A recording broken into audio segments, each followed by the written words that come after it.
Still Still not thinking. live. Okay. Welcome, America. To the Health Tech Talk Show. Our special guest, who, as usual, we will move to the background so he is not associated with our antics until he actually comes on, is Ben Terrell. Yes. Yep. Okay, you never know how people say the last names, and I probably should get in the habit of checking. He Sponsored is from the by great the state. president's favorite Diet Yeah, Coke. we freaking wish we were sponsored by Coca-Cola, but we are not. Um, yeah. Well, great state of Missouri. He's great. We picked him up at Asto, and he was a superstar. So I anticipate he's going to be a superstar on this show too. It's So gonna be Ben, with great. the public, we'll bring you back and make you do real intros. All right. He's Perfect. like, whatever. You guys That's are right. cool. That's right. All right. Melissa, what new thing happened to you this week? I don't even remember. Was it AHA this week? That was last week. I don't know. I have lots of things happening. I feel like I don't know is the right answer. So, all Mm. right, just let us I know. mean, you did really cool stuff this week. I did not We do did, it. we did, yeah, we did some cool stuff. You should talk about Uh, that cool stuff. that's right, random YouTuber Albert. We are beautiful as always. Okay, Melissa, we'll send you the background to maybe deal with that. Okay, hey guys, so Lisa and I, we had a fun week. Check out all the cats on our slide here. Um, Listen, I don't know if I can say it was fun. I mean, there were fun elements of it, but there were also very stressful elements of it. And I've been all across the country and back. I've slept a grand total of 3 hours. And I think both of us have COVID times 700. I don't even know. like that. I don't even like I can't I've had COVID COVID so many times max. that I just say I'm sick. Like, but I probably do because we got drunk at a great party and I'm sure someone spit in my mouth. Like, I don't know. So here we Someone are. spit in my eye, and it was not a fun experience. This So, is what happens when just when saying, you're yeah. partying on the Woo. streets, Lisa. This is what happens. Sometimes you get sick. Also, loyal fans, I've had many inquiries over the months about what hidden messages we have in our weekly Ooh. slide, our cover slide like this. I would like to tell you there is no theme. There is no hidden message. This was Max, our designer, was on vacation this week. And when I was like, please, please, please send me an image, this is what they sent. And I believe it's just because Max likes cats. So that's the hidden It's message. really whatever Max is into that Yeah. week, which is Yeah, amazing. we never know. Like We once in a never know. while, it's like, for Valentine's Day, there might be something cute, but I'd say in general, this is whatever Max decides. So, That's right. um, but yeah, love that you're all on that theme. That's right. Okay, so this was the backup slide that Jesse on our team also tried to make, knowing Max is on vacation. I kind of love it. It's so good. Um, so maybe we'll use this one some other time. Yeah. So, loyal fans, we are disappointed to report that CMS did not adopt the Freedom Health Data Network as their new brand for the Making Health Tech Great Again endeavor that we saw this week. But we're still Yeah. hopeful. Yeah. We're Yeah. still hopeful. Again, once again, CMS friends, we appreciate you, but this was provided to you for totally We're free, free. We're free. loyalty free, whatever. It's yours. Take Yeah, it. just like call us later. We're still here. We have these held for you. We'll see what happens. And But no, also, it was can I just say, I'm pretty sure that like the president would have been excited about this if you had put up okay. that logo. Let's all think about that. So here's the thing. So Lisa and I somehow got invited to this very fancy event. They put us in the medium back section, not the back, but like the medium back, which like I understand why that happened. But I would like to say that we did hear the president speak, and he is actually quite hilarious in person. And I feel like he would have been Listen, into the Freedom Health listen, Data Network. So I don't know, listen.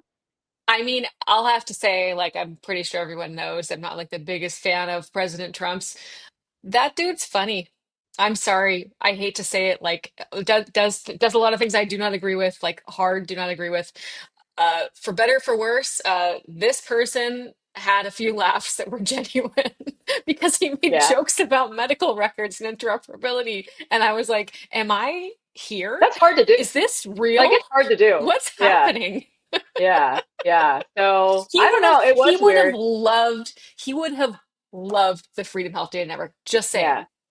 I mean, he came in, his opening remarks are, we have the hottest country. Everybody knows it. Everyone's talking about it. And not just me, everybody else. Everybody is all, talking about all, all how kinds hot of the country people. And I is. was like, and that's when you should flash up the Freedom House Data Network.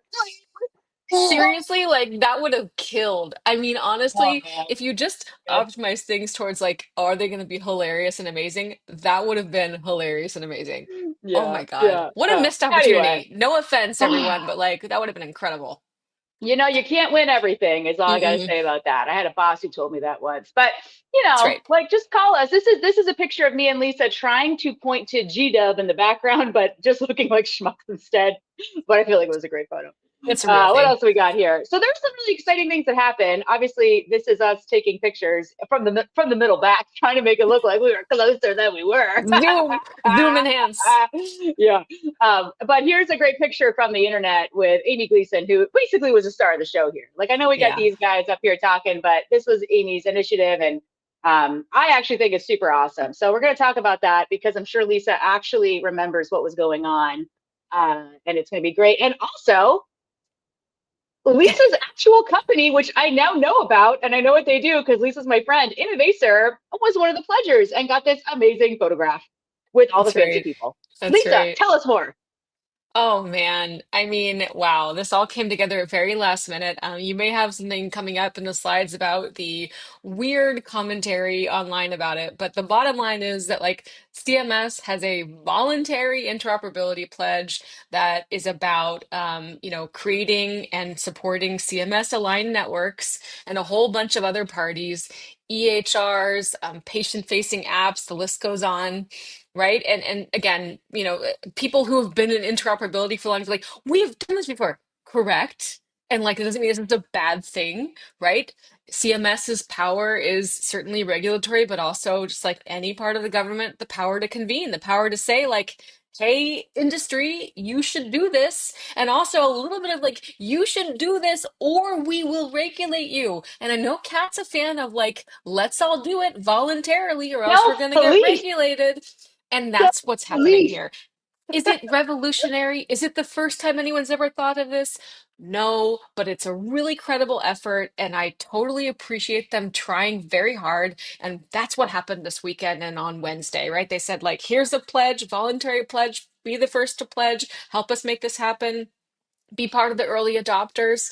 And that's what was going on. And by the way, it's all online and you can read it all. It's on CMS's own website. You can join. Your company wasn't there at this opening event. You can go right now and say, we pledge to do this. We want to be part of the group. Get it going. Like, Yeah. seriously, no problem. In fact, a company of a friend of ours, Arcadia, were not one of the pledgers. And the very next day, they put out a press release and said, we are pledging to be a CMS aligned network. We are joining forces. Great. It's all there.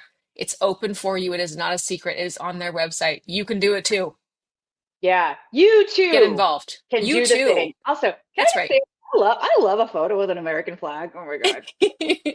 I feel like this is probably Great. like a historical American flag. I mean, it wasn't in the Yeah, White House. Like it it's looked a probably little like a older. So like a yeah, it's like all a good yeah. one. It's Yeah, probably a yeah. good one. Yeah, yeah, yeah. Yeah, So yeah, anyway, yeah, yeah. congratulations. And That's I'm right. not sure if I have more photos of them because obviously I put this deck together last minute. But this is Amy here, right next to Abhinav. That's obviously Lisa. That's Dr. Oz. This is Arta Kara, and the guy next to Articara. Amy is Alberto Vieira. Alone Vieras. Oh, I got that wrong. Okay, that guy's awesome. Both Arta and Alberto are awesome. And as far as we know, Amy, Alberto, and Arta put together all of this by themselves, which is a lot. So Yeah. also anyone who's like, wah, wah, wah, I didn't get included, like, listen, like they were doing it like without a lot, like really fast and without a lot of support. And I'm glad they Yeah. pulled it off. So you can go like next time, like, I don't You can get know, involved. offer You can get offer involved. to like be useful. Like, I don't know, bummer, whatever. And then Anyway. the guy next to Alberto is Tom from Story Health, another company who's involved in the Oh, work. I Yep. I I did not know who he was. Yep. You got. I guess I should have known by the visitor badge, but I was like, guys, No, we know him. We know him too. Yeah. Everyone can be, to quote our friends at Direct Trust, everyone can be on Team Interop. And you too that's could be right. on Team Interop, and please join in because we need to we need to get this done. We got to get done. We got to unlock patient data. It's happening for real. Also, I should say, I don't know if you talked later. ONC announced they are about to really, in seriousness, begin information blocking enforcement. So they're That's saying, the move. hey guys, it's happening. Yeah, that's the move. That's great. Also, Scott has counted the stars. He says there are not 50. I mean, soon all the 50 star flags might be obsolete because apparently we're getting several 51st states as far as I can tell. I'm not sure. Canada. We'll see what happens. I don't know. Anyway, so our friends at Serona Strategies put together this high-level overview, which don't worry, we have broken up for you, loyal fans, so that you do not have to read this or pretend that I know what it says. But there were a bunch of there were a lot of companies who were first to pledge, who were Yeah. celebrating the event. We'll go through each category just as a high level because like we're not, it's like a lot of words. But they're also Oh hosting my one. God, George Gooch, you are just gassing me up today. Oh my God. That was like George very Gooch, witty. Ooh, love George you. Gooch. I'll tell you what, Damn. brownie points. I don't know. Okay, that was awesome. Oh my God. Oh, look at you were getting like the high fives. Okay, this guy Anthony, like we know him before a little bit, but like we really like him now. Like we really Yeah, that's right. That's right. do you know he's from like the Lee where like I'm from? Oh my God. He got He's it what? just like I did. He's from like where I'm from. He's from the Oh, East Pennsylvania. So yeah, nice. you. Okay, anyway, let's go through it real quick, give some people some high fives. So there were the data networks who pledged. There's some of our friends here. Athena. Be well. Also, can we just talk about Kristen Valdez and how she was basically the superstar of this event? Yeah, no, Kristen Valdez from Be Well is awesome. And she is just such a presence and such an amazing person. I put her up there with Amy in terms of her stories about why she's doing this work. And like, yeah, Yeah, let me just tell you, if somebody who's principled and has a personal story from their family about like not being able to get data, there are some people who will not stop. They will run through walls like the Kool-Aid man, and that describes both those people. So good for them. Kool-Aid man. Oh my God. That's Yeah, right. I would not describe her as the Kool-Aid man because I forgot that he ran through walls, but I think that's like a great honor. Anyway, who's on here that we like? Obviously, Innovacers, Sync Health, Crisp, Datavant. We love Datavant people. eHealth Exchange, Epic. Is it Epic twice? Because aren't they? Well, whatever. Anyway, Zeus, all these people. Okay. There's some great people on there. You can look at the Serona thing and learn more about it. Oh my God, you see that? Oh, and then Look at all this. Oh my God. listen. Yeah. Sorry, Kristen. I hope you took the Kool-Aid Man comparison to be a Yeah, positive one versus Cat. I think it's like no, I was just saying it's like a great honor. Yeah. What? Okay. All right. I Then we wouldn't got I health wouldn't I systems wouldn't and count her out. I would never count her out. Let me just say that. Or yeah, so Amy. someone can actually read all this, but like there was some like real provider groups. So Amazon actually, like they own One Medical. What? So Amazon One Medical. provider group, Atlanta Care, met that guy who was super cool, Bon Yep. Secours, Cleveland Clinic, all these people, totally rad. Theta Care, Prov, whatever. Cool people were there. High five. Patient facing apps. So these were some interesting ones because at first I was like, what's Anthropic doing? And then I read this fact sheet and I said, I see. They are a patient facing app. So yeah, so the point is like we're trying to make an app store for like Medicare is what Dr. Oz says. Love the Hmm. messaging. Um, and yeah, there's some interesting ones on here. OpenAI, the Aura Ring people were behind us and asked what ring Darshak was wearing because it was not an Aura ring. I thought it was awesome. Ooh. Yeah, I forget what it was, but like they were like, "Excuse me, sir, like what is your ring?" I was like, "That is like a good move, like always selling." United Health, they showed up. Nuna, there were some interesting ones. Nightingale, who helped us sponsor a party, so shout out to those guys. They seem really Hmm. cool. Patient-facing apps for diabetes and obesity. Interesting group again. Some of these are dupes or repeats. Yeah. Patient-facing apps fill the clipboard. Totally cool. Also, shout out to Ryan Howes, who, despite not being the national coordinator, appears to have like Written the CMS mind. interoperability strategy. He is like the mind virus. It Yeah. appears Yeah. his fill the clipboard thing is everywhere. And I will say, I'm normally like white papers are stupid. Like, don't write stuff. Like, just go call people. It seems like he wrote a thing and also called people, and that worked. So And honestly, it was sent to like everyone in the world, so it seems to have worked for sure. But yeah, I mean, for him, I was like, yeah, like, hey, Levitt Partners, and HMA, the whole government was saying kill the clipboard, which is the whole Karen Alliance initiative, and lots of folks who are on here are also on Karen Alliance, and like, yeah, pretty big win. If I were a consultant and like the government was saying my thing, kill the clipboard, if did the president say kill the clipboard? I feel like again, I think I need to like pinch myself. The whole thing was very weird. And I was like, well, that's a win, Ryan. Put that in your OKRs. Put that in your annual review. Yeah, I don't know. But here, I just heard from a loyal fan that my audio is not great. Like, All right. It is not great. Let's see if Time. it's a little better. Is that any better? Yeah. Yeah. Let's see. Cool. Oh no, I can't hear you. Well, Say we can something. hear you, but that's not going to work. It's fine. Jeez. It's cool. Like, listen, I can do this without hearing anyone. Oh my God. Anyway, all right. Unbelievable. We had some payers, some freaking payers showed up. Jesus Christ. So yeah, I mean, we actually don't like have a lot of payers anymore, as we know, Lisa, from our good friend Clay from Mostly Medicaid. We don't have a lot of payers anymore. But anyway, they all showed up. The few that we have, which is cool. Great. And then the EHR. So again, there's a lot of repeats here because we're in multiple categories, but yeah, God bless our electronic health records. And yeah, the Serona people, they're having this webinar. It's on August 7th. You should show up. It seems like they know what they're talking about. So, that's what I would do. Yeah. That's right. What else? Susan Manaras was confirmed as the first CDC director to have to get Senate confirmation, and she got it, which is totally cool. Yeah, Susan Manaras, a highly credentialed, extremely qualified person in her role, which is great news, and really, really important. And this is a pretty interesting development. It's great for her to be the first CDC director who is confirmed by the Senate. It means something, and I, for one, feel a little bit better about public health today. Yeah, I mean, so I saw that I think every Democrat voted against her. And I recognize that as an elected official, all you give a shit about is getting reelected.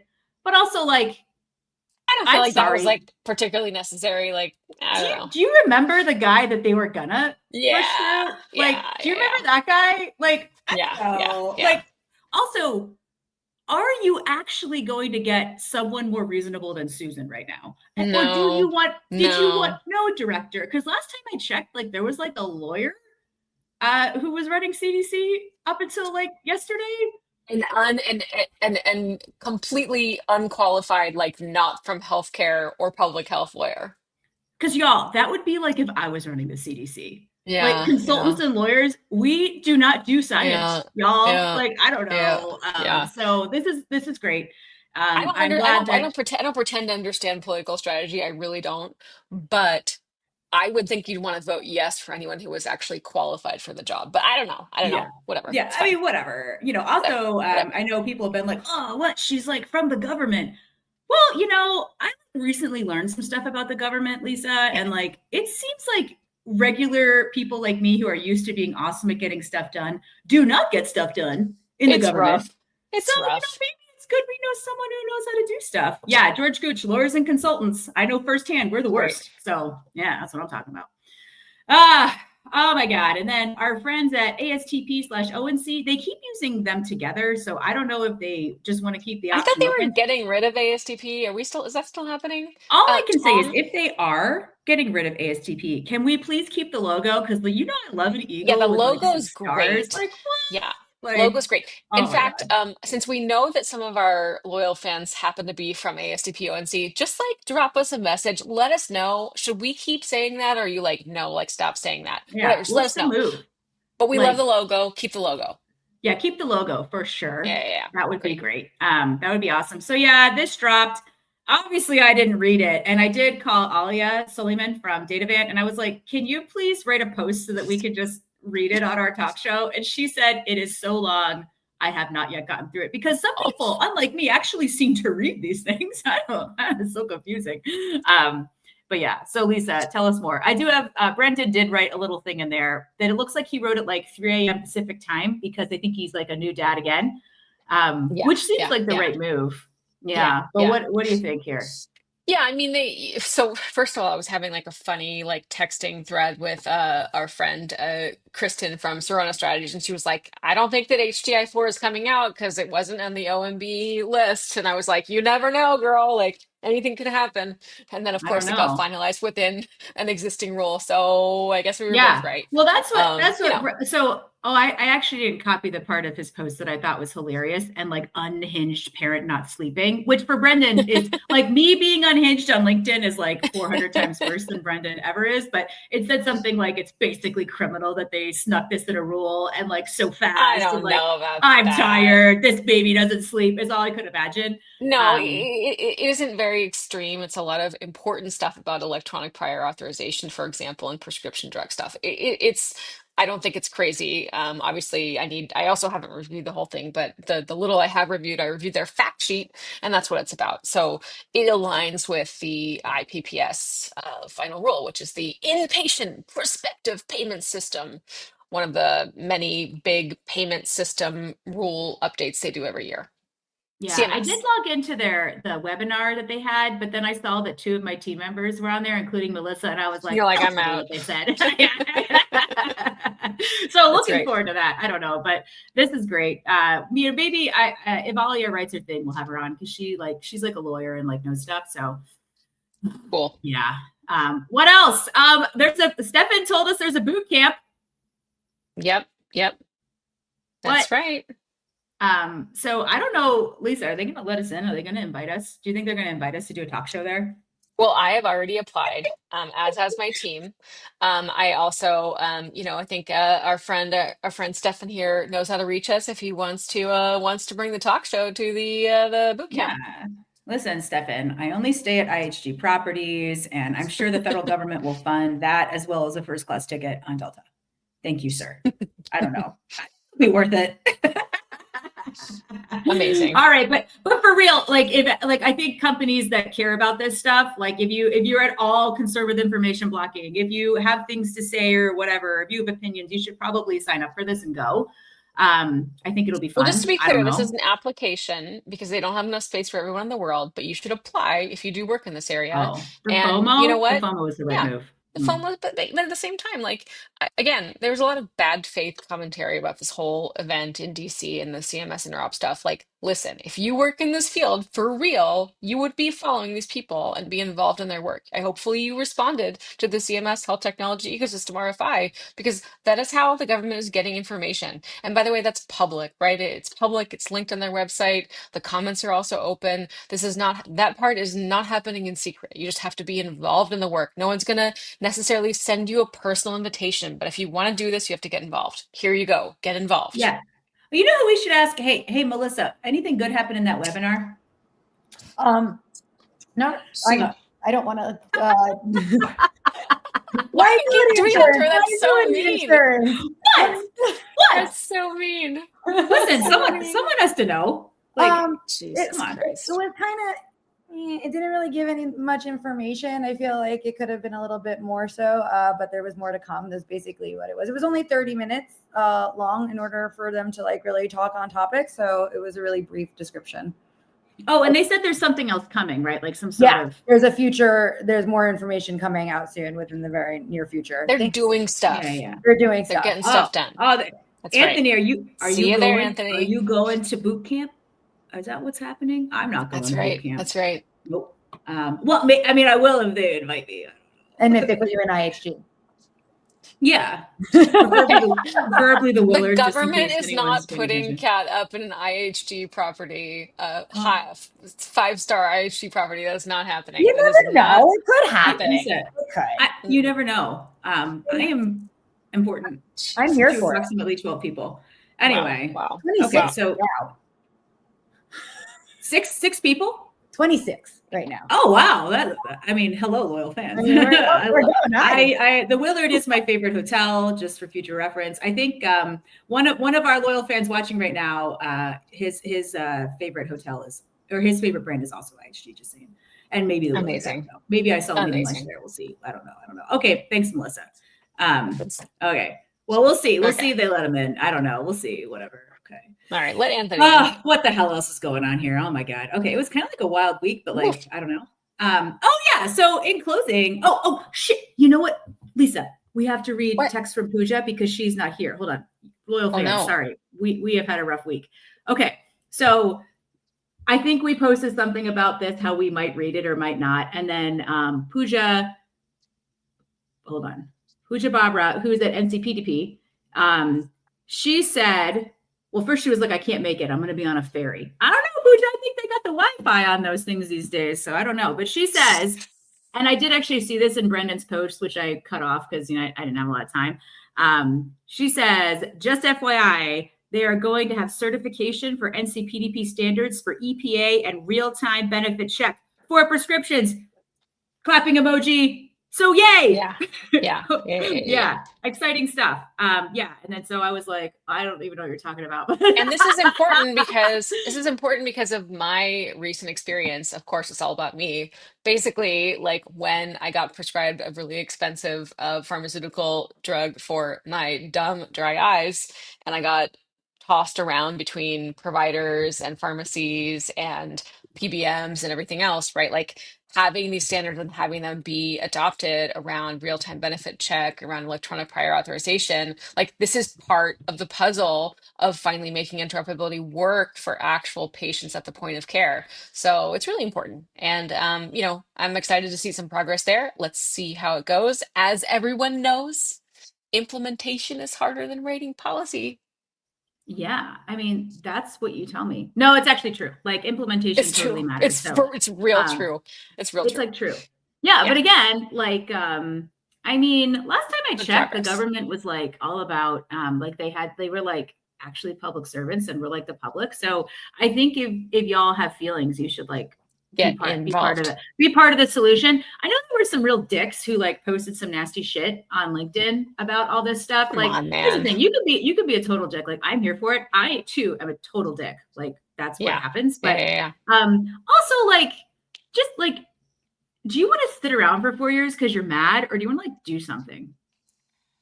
Yeah, I mean, I understand the sentiment. I just don't understand why you would. This is a sincere effort by people who work for the government. It really is. And, I don't know, like, I get it. People who've been around in interoperability for a long time are like, we did this before. And it's like, okay, but you know what? Like, it didn't work. Didn't work. Let's keep trying. Yeah. Or we could just give up and be angry. I mean, the other thing is like, I feel that way about a lot of things, or like I'll pull Yeah. off some stunt that like, same thing, like we stand on the shoulders of giants. Like that's actually a real freaking thing. Yeah. Like rarely is it a slam dunk. And like, this is actually a really hard problem to solve. I know the tech is there, but data use rights aren't there and the incentives aren't there. And we could just like regulate the shit out of everything, I guess. And like, then you have all kinds of issues. So, like maybe this will be the time that works and maybe it won't, but we're probably going to learn a lot. So like I said, you can, I mean, there's problems with everything, but Come to the table. come to the table, come to the table. Exactly. Yeah. Exactly. I don't know, Exactly. but that's what I think about that. And Yep. then, okay. All right. So this was like a teaser, but then sorry, Scott and Catherine, we like skipped back because I forgot what I was supposed to say about Pooja.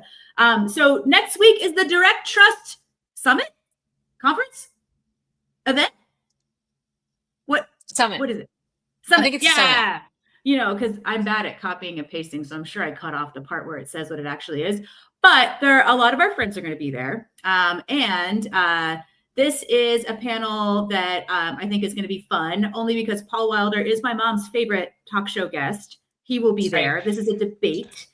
Mitch Cheney from Insena, who is former ASTP ONC or whatever it was called at the time she was there. She has feelings, and she is now in the private sector and allowed to tell everyone about her feelings. Ryan Howells, who apparently is responsible. Oh, shoot, we got it wrong. It's a conference. Oh, no. Scott says it's a conference. Shoot. Listen, sorry, y'all. What? Okay, apologies. Direct Trust Conference. Conference. Boom. Happening next week. It's in St. Louis, which I hear is, the promised land is, I don't know. That's what I've been told. Ryan Howells, who apparently is responsible for the entire CMS data strategy. I don't know, with his white paper. And then Angie Bass, who is a friend of the show as well. And I think formerly big deal running the Missouri HIE and stuff like that. So she has feelings on data too. I believe all of these people are allowed to have big feelings, and big feelings debates are the best. objective. That's right. That's right. So yeah, so everyone go. They have like other sessions too, but as usual, I did not have time to copy and paste all of them. But you guys should go. Yep. And Dave Castle from Innovacer will be there representing Innovacer. So all good. We're looking forward Which to is now hearing. a company I know about. It's now a company she knows about. Amazing. Amazing. I'll tell you what. I don't know. Okay. All right. What else happened, Lisa? Anything good? Or we're gonna learn about some public health. Listen, I mean, what happened is that I proved to myself that I could survive on 1.5 hours of sleep. Yeah. That's the real story here. I will And say, yeah, y'all, wow. Lisa is MVP for her, living on the West Coast sucks. And it is the worst time zone. And it is also the worst coast because everything happens on East Coast time. And this is where America is headquartered, the East Coast. So anyway, the point is Lisa has to sometimes fly on the worst airline, which is United. And she has to take a red eye to get here on time. That's right. So That's right. she took a red eye in for this, the Making Health Tech Great Again event. She took a red eye in. She maybe took a nap, but ran into everything, and then partied with me till I don't know when. It's unclear when. A long time. And then got her ass on a 6 a.m. flight home. So that's right. That's right. That's more effort than I put into it. I don't know. That's right. There's some good comments in the chat here about the reality of implementation of policy with the example of work requirements. And yeah, as Emily Peters and as Mary Sarah are saying, yeah, in order to work requirements to be operationalized, we need interoperability. Absolutely. However, I think we all agree that it's a very fraught policy that's very, very hard to implement with no good examples yet. So we'll see. It's the law. It's the law. The law passed. And so now we have to figure out the best way to make this work for people across states. And the answer is not going to be legacy technology systems. It's going to be something new if we're going to do it at all. So let's go. Well, that is true. And we did talk last week, Lisa, about the CHAI, the Coalition for Health AI, I guess, saying that they are going to solve this problem for the states with the AI. Yeah. Oh, I have something else that happened, which is that my garden, my tiny garden that I never water, but my husband waters, is actually growing. Like we actually have food that is being produced that we are eating now, like cucumbers, tomatoes. The problem is we live in the country and apparently there is a very, very large rat that has been like eating off of our tomatoes. So that's the big news in my house. The rat and the raccoons. That's kind of how I feel about the boomers. Yeah, just nibbling off the tomatoes. Okay. Oh, and moving on. Sorry. The raccoon family. There's a new raccoon family. There are 3 new babies. That's the news from rural Northern California. Good to know. I mean, this is what our loyal fans come for. So yeah, that's right. Okay, yeah, great. All right. Okay, let's bring someone legitimate to come up here and talk with us. Amazing. Ben, Hi, welcome. Hello. Would you please introduce yourself to all of our loyal fans? Absolutely. So first off, thanks for having me. My name is Ben Terrell. I am the Legislative Director for the Missouri Department of Health and Senior Services. Nice. And our department is pretty varied. We cover a lot of things from regulating healthcare facilities to being the public health arm of the state, and then working with our seniors and a lot of AAAs and all of the different resources we have for seniors in the state. And then we also regulate cannabis. So we have quite a bit of things under our department. Wow.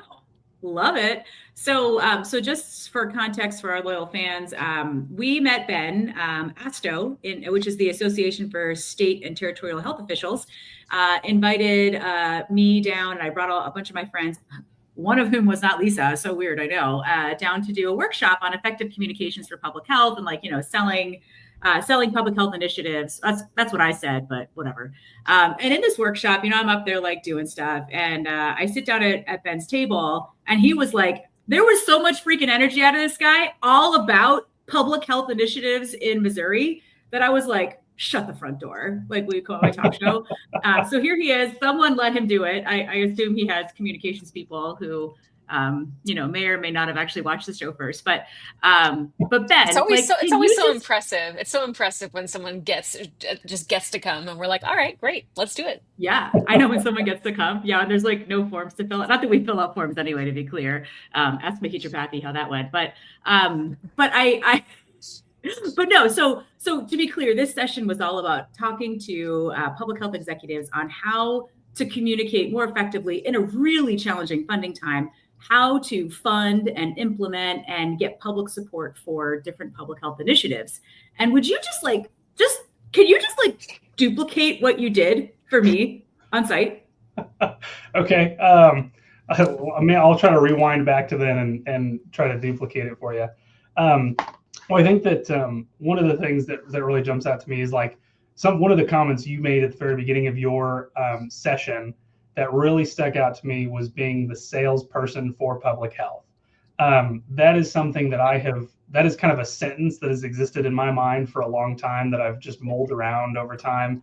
And the reason that to me is so important is because when I work with the legislature, when I work with the department, I really don't consider myself a public health person. Like I came up kind of through the political channels, working on campaigns, working in the governor's office, working in the legislative capacity. And so I feel like I really learned kind of how to be a salesman because it is connecting with people, it is talking to people and getting them to agree with you essentially. And so that's kind of the mentality that I bring to the health department.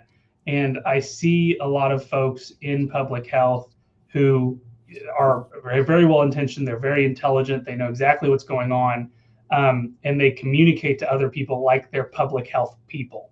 And that just doesn't always communicate. That doesn't translate because they don't understand why some of the things that we are so excited about and we think are so important, they don't understand how that actually affects reality.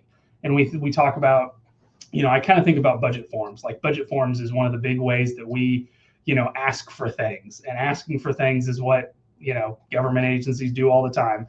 And when I read some of the budget documents for different entities and stuff, and I see that they're communicating like they're talking to other public health officials, you'll see language in there that says this program will have, X, Y, and Z outcome that will affect this disease. And it's like, great, yeah, that's awesome. But let's take that a little further and talk about what it actually means. And I have an example. And this is an example that just really fires me up. I'm a dad to 2 young kids. And so when I think about this, it's just really easy for me to get passionate. I'm thinking about fetal infant mortality. 2 years ago, the CDC published data that showed Missouri, as well as I think 2 other states, had a 16% increase in our fetal infant mortality. And I think that this speaks volumes to the people that I work with, to the people that work in public health. They saw that and they went, not okay, not in my state, not while I have anything to say about it. And that wasn't me. That wasn't me stepping up to do that. I didn't really understand exactly what I was looking at. That was the epidemiologists, the nurses, the people in this department who are like, I take offense to that and I'm going to go fix it. And so they looked around, they said, what do other states do? What can we do to fix this? And we really kind of settled on the fact that we don't have a great grasp on why this even happened. And so they put together a budget request for a fetal infant mortality review network, essentially to get the funding to pull together a group of people. Whenever there's an incidence of fetal or infant mortality, we look at it and we ask the question, what happened? Why did it happen? How can we keep it from happening again? And you think about, what public health, how you communicate about these things normally. And it's, yeah, fetal infant mortality is bad. We need to do this network so that we can address it. And it's like, well, what does that mean? What does that actually do? At the end of the day, this is kids dying and my team going, not today, not anymore. And that's what needs to be communicated because that's what we're doing. Right. Part of the reason I'm even on here, and I really appreciate the invite to be here, is I really think that public health need to get better. Public health people need to get better about talking to non-public health people about public health. So this is me trying to practice what I preach, because if there is an opportunity for you to talk about why what you do is important, you should take it, because people need to know what we do so that they can support it however that they can. And I just have to tell this story because I think that this is just such a perfect encapsulation of everything I'm talking about. Because people, it doesn't matter who you are, where you are, what you believe, it doesn't matter. People are going to get behind protecting kids, no matter what. And I think when I hear someone say, I'm pro-life, I think that's someone who's going to help me protect kids. I don't have a political reaction to it. I have they're going to help me do what I got to go do. And so in working on this fetal infant mortality, I bumped into somebody who I hadn't seen for a while, and they asked me what I do, and I explained, health department, what I do, my capacity, and they said, "Oh, what's the health department working on?" And I explained fetal infant mortality to them, and I explained 16% increase. Department can't explain why, and dagnabbit, that's unacceptable. And I got a little passionate, probably like how I did here. And he was like, "Wow, that's awesome! I am so pumped to hear that that's what our state Department of Health is working on." And I was like, "Yeah, absolutely. Right. What do you do?" And he said, "Oh, I'm X, Y, and Z in the Republican Party." And it's like, oh, well, I'm glad this conversation went well. But like, Right. it shows like you could take your most partisan people who it's their job to be a political person, and they go, "Yeah, we need to be protecting kids, 100%, 100%." And so that's, so when you said salesman or selling public health, being the public health salesman, that just resonated with me. I loved it. So I don't know. I hope I captured a little bit. No, you did. What it was. But Ben also, like, in that you're talking about something that could be incredibly like politically volatile, right? And you can say, well, maybe, when people say that they are pro-life, maybe they're just saying that, maybe they don't really mean anything behind it. But we do have to take people at their word, at least at first, and say, cool.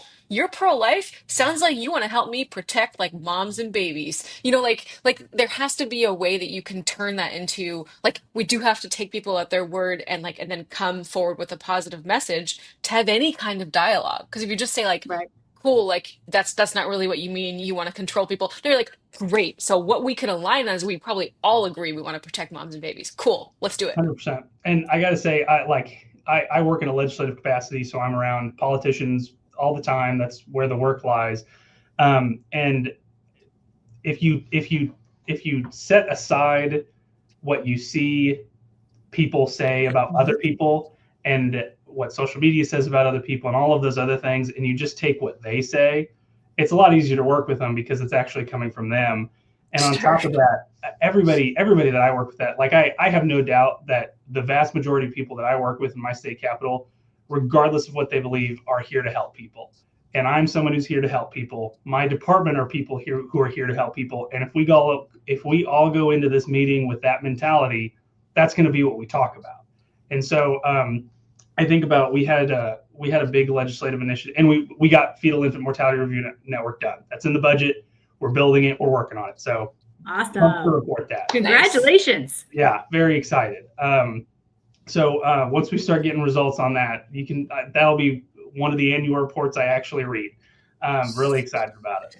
But another model, or another thing that we worked on that same year, actually, we worked to build a prescribed pediatric extended care program in Missouri. And essentially what this is a model of care that allows nursing level of care for medically fragile children to occur in a daycare setting. And the reason we focused in on this was kind of threefold. We had a Medicaid program that provides in-home nursing care to medically fragile kids. Those kids are alone. It's them and the nurse. That is not great for their developmental skills. If that's what works best for them, totally understand it. But if a kid wants to be with other kids, this kind of inhibits them from doing that. On top of that, a lot of nurses don't want to work in a home setting. Like, they want to work in a facility, they want to be around other people. And so sometimes it could be hard to find nurses. And then 3, when it was hard to find nurses, those parents just had to stay home. They didn't have any other option. So it was not going to work and staying home with your kid, and maybe you lose your job and you don't get paid that day. Like, that's obviously not a good situation.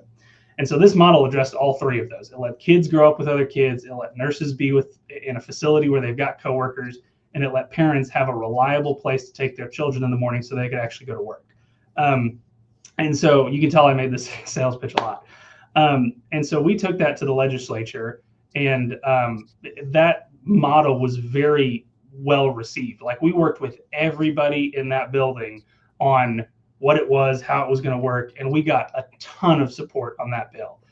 It was a year where not a lot of stuff got done. There was a lot of friction between different members of the legislative body that led to a lot of things not happening, just because a lot of air got sucked out of the room, so a lot of stuff didn't get done. And I had leadership coming to me saying, this is something that's got to get done. And it's like, yeah, absolutely, 100%. I don't care what I hear about you on TV. I don't care what I hear about anybody on social media.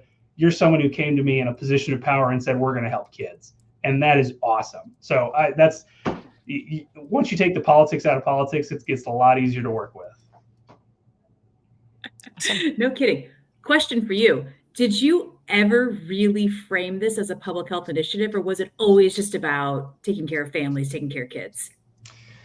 That's a good question. That kind of brings me back to I'm not a public health person. I'm a, political person, a salesperson, salesman. So I didn't really message it to the larger audience as a public health effort. It was, this is what the Department of Health means, I tried to connect it more to the department and its mission, maybe not necessarily drawing that connection directly to public health. I think part of the reason I phrase it that way is because so much of what we do, so much of what happens in that building is relationships. And so what I like for them is that when a legislator sees me walk into the room, again, I'm not a public health person. I'm a fetal infant mortality guy. I'm a prescribed pediatric extended care guy. So that's kind of the way I try to phrase it. Love it. Love it. Well, you got a super fan here, Eliza Ramsey from the great state of Alaska. Eliza should come on our show too. But yeah, maybe we'll just get you all on the talk show. You can all duke it out live, talk about how to make things happen. Yeah. But yeah, I cite this. Oh, go ahead. Really quick, I can actually answer that question because it's right behind me. Oh. Senate Bill 1111 in Missouri is the prescribed pediatric extended care. And then you can find the fetal infant mortality review in our budget. That is House Bill 2010 for the year 2024. So that's these two right here. That's what I'm talking about. Wow. 100%. Wow. That's awesome. Well, we'll make sure you guys, Melissa, could you connect them on email? Yeah, that'd be great.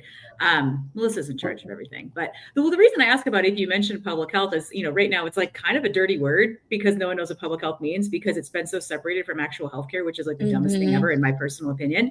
But I cite this example a lot, but Indiana, right? And was it 2023? I can't even remember now. Passed this massive public health initiative, tons of funding to the counties. And the state leaders are quoted as telling Politico, we never once said public health. Like that wasn't what it was about, right? It was about how do we fund the things we care about, which are XYZ. So yeah, that's awesome. Love it. Totally in. So what are you working on now? Well, so we're kind of in a pause right now. Session just ended in May. So we're working on we're actually working on what we're going to work on next year. So we haven't quite figured that out. We actually were working on implementing some of the things that we got done this year. One of our big priorities this year was essentially pulling down more federal dollars for healthcare worker recruitment. The federal student loan repayment program, I don't know if that's the official name or not. That's what it is in our state statute. That is a recruitment tool through loan assistance. So essentially, if someone goes to work in an underserved area, we offer to help them with their loan for a commitment of working in that area for such amount of time. And we found it to be fairly successful. But our state statute limited it to doctors and dentists. And the federal program has a litany of things that are in it. Nurses, nurses, I think midwives may actually be in it, just a whole variety of professions. And so the way that it was phrased in our statute, in our state statute, limited the funding for those two professions. And so we could only use state matching funds that touched doctors and dentists, which limited the amount we could pull down from the feds. So we actually got that statute changed. And we had a ton of support. I mean, the healthcare workforce issues in the state probably are reflective of the whole country. But I mean, our estimates forecast that we're going to be short 2,000 docs by 2026. And that's just doctors. Like, that's not counting nurses, that's not counting CNAs, that's not counting all of the folks that go into making this whole ship run. And so that's something we've been pretty keenly focused on for a while. We actually got that done in 1 year. First year, introduced it and then passed it same year, which is awesome. And so we're going to have to, I think, update some regs on that, and then start actually working on that application to HRSA to get those things upright and moving. But that was one of the big things that we got done this year. And then we had a couple of just cleanup things, making it easy to work with stakeholders and whatnot. We had, it's kind of funny, we had 2 different statutes that set out the rules for schools and how they handle lead testing in their water. And so it was really confusing. It was like, I have to look 2 different places to know how to do this one thing. And so we worked with our schools to put together what that should actually be in one thing and pass that. So that was kind of a nice cleanup thing for everybody. Yeah, I think the issue of the type of providers is really you know, who can bill, who's included in programs. That's a really salient one for states, right? It's important for like the entirety of sort of innovation in the space, right? And of course, I understand that physicians may have strong feelings about that. At the same time, you know, of the variety of licensed clinicians we have across the country in many different settings, like there are a lot of shortages and there's no magical solutions. We think technology can help, but at the same time, we also need human beings to be in the loop. I mean, my personal vision is that we need more humans to be in the loop and we need technology to get rid of the administrative burdens. You know, like states, when y'all are thinking about solutions, you also think about how can we expand the types of licensed clinicians who can do work in our healthcare delivery and our public health delivery. I mean, how do you all think about that? Like you're trying to expand that? You're trying to find other ways to bring different types of clinicians in? Yeah, first off, you hit on something really key there, and I wish I almost feel like I can feel our chief medical officer just like warping into You can this feel the room and be like, here's feelings. what we're The going to talk about. feelings are coming through the walls. Yeah. Yeah. So we've had this initiative for the last couple of years dealing with medical residencies. There was this big work group in Missouri that essentially asked the question, we're running short on doctors. What do we do to fix that? And the conclusion that they came to was actually that we have enough med schools, we have enough med students, we don't have enough residency slots. In Missouri, there are 7 medical schools, and that is a crazy number for the size. That feels like a lot. Like I'm lot. actually that like Yeah. Missouri isn't that big of a state. No 6 offense, million sitting here in people. California, but Most states that are our size are one, maybe 2. We have 7. So we obviously have enough medical students, right? We looked at the amount of medical students that were graduating every year, and we looked at the amount of residency slots that we have in Missouri, and I'm drawing a blank on what the number is, but we are exporting hundreds of medical students every year because there's just not enough residency slots in Missouri for them to have a job here and finish their training. And I really have to call out something here. This was it was a brilliant idea to look at this. It was a brilliant conclusion that they came to, and it was the legislature.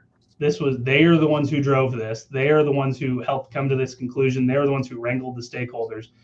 It was my first session here that they actually put this forward, and we kind of had to assess on our end, is this, productive? Is this something we need to do? And so I have to compliment that, because that was people who aren't public health people who are doing a really big public health thing. And so, we came up alongside them, worked and how to implement and all those things. So compliments to them. But from there, we have built this program where we have funding at the state level to help institutions, hospitals, expand the amount of residency slots that they can offer. And because of that, we are graduating more full-blown doctors than we have been before. Now, this is only a couple years old, so we don't have a ton. I think we're 20 to 30 right now, but I mean, we got to start somewhere, and we started, that's awesome. And I think that we've taken that model, because we looked at, growing residency slots where you can, which is obviously a lot in the urban cores, because we have Kansas City and St. Louis, and then Springfield and Columbia. These are 4 fairly sizable cities, 4 large hospitals, or large hospital systems in each of them. So a lot of our urban cores are able to grow more easily. So that's where they all ended up. Now we're looking at how do we get that in rural areas, because it's our rural areas that are the most hurt by this, that have the biggest shortages and everything. So we're working on programs to help urban hospitals expand into rural areas, helping rural hospitals do their own. And then we're also looking at some curriculum enrichment, which is kind of what I was thinking about with the technology side of things. How do we make it more efficient and do more? This is not necessarily a high-tech solution, but we have a really big problem in Missouri with mental health and substance use disorder. That is a huge issue for us and is preventable if you've got the right things in place to make it preventable. And so we are looking at doing residency program enrichment, where our new primary care doctors, so it's going to be family medicine and internal medicine doctors, are going to come out with extra education on mental health and substance use disorder, so that they can actually help the patients that come into them instead of turfing them somewhere else or not, feeling equipped to handle it. And so we're really excited about that. More on the techie side of things, we also have some telehealth models, because I don't know if it's the most recent data shows this or not, but if you look at the last 5 years, the number one cause of maternal mortality in Missouri is mental health and substance use disorder. It's moms who have substance use problems, or they have schizophrenia that's never been actually addressed. And these are things that we know what to do with this. Like if we get them the help that they need, that doesn't have to be an incident of maternal mortality. And gosh darn it, we need to fix it. And so we are working with, I think it's University of Missouri, to try to do a hub and spoke model where you go in for a visit with your OBGYN. If that OBGYN is seeing some instances or some possible signs that you're struggling with this, a telehealth network where they can get on the phone with a professional, and it's doctor to doctor. Let's figure out the smart stuff, the sciencey stuff between the two doctors, and then go help that patient. And so that's maybe a little more on the techie side of things, but it's just getting that workforce, and then getting the most bang for our buck. For it. Yeah, Awesome. absolutely. Do I love Missouri now? This is like so positive. This is crazy. Right. We have a lot of fans, and particularly a number of them from our friends at Direct Trust who live in Missouri, and just a bunch of Missouri folks in our network. So if you are in Missouri, you should be excited that Ben is working on this for your state. This is really cool. Yeah. You should invite him to speak places and put him up Don't invite me. I am an absolute loser compared to Ben doing actual cool public health stuff. Wow. You guys, we're just fake media. This guy's doing stuff. Yeah. I really appreciate that, but it is truly the team. Like any requests that come to me, they go to the people who actually know how to work on them. They know actually how to address it. And they're the sales guy. Yeah. And there's some pretty incredible people who work in public health. Like, I am super blessed to work with the people that I work with, because they are brilliant. They are committed. They are hardworking. I can't support this department and the people who work here enough. They really are impeccable. That's awesome.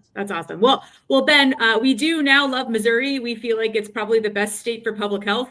You convinced us. I don't know. I did not know that or feel that way prior to this show, but okay. Amazing.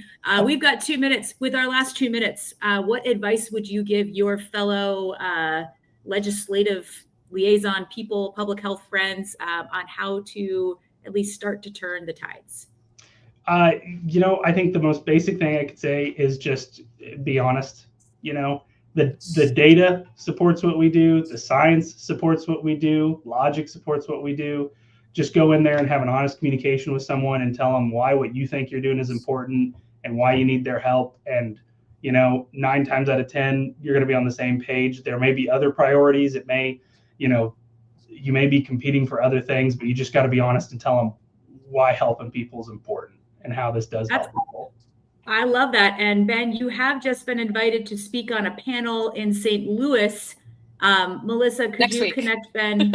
I don't know if you can get there. We're but making Ben, things happen. We're just making connections. We're just, Melissa will Is this connect a you. bad time to tell people about my fear of public speaking? I don't believe you have that fear. You're gonna be fantastic. America It's gonna needs be you, amazing. Ben. America needs you.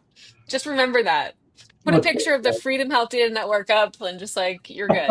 Yeah, if you want those graphics, like we'll send them to you. It's no problem. Dude, yeah. Oh, yeah. Ooh. We should really, Anyway. we got to do something with this. This would be great. Yeah. Well, yeah, I Wow. hope you guys do amazing things with Alaska. I'm sure we'll find other fans for you. And yeah, go speak at Scott's conference. It's going to be awesome. Well, more public health salespeople like Ben. There you go. Be like Ben. Be like Ben. Everybody's talking about it. Even that's right. People who aren't us. So I'm like not reiterating the Donald Trump speech, but yeah. Anyway, okay. Ben, thank you for coming. Thank you for telling us all of the stuff. Thank you. God bless Missouri and God bless America. Off we go to the weekend. Absolutely. That's right. Thank you guys. Bye, everybody. See you soon. Bye.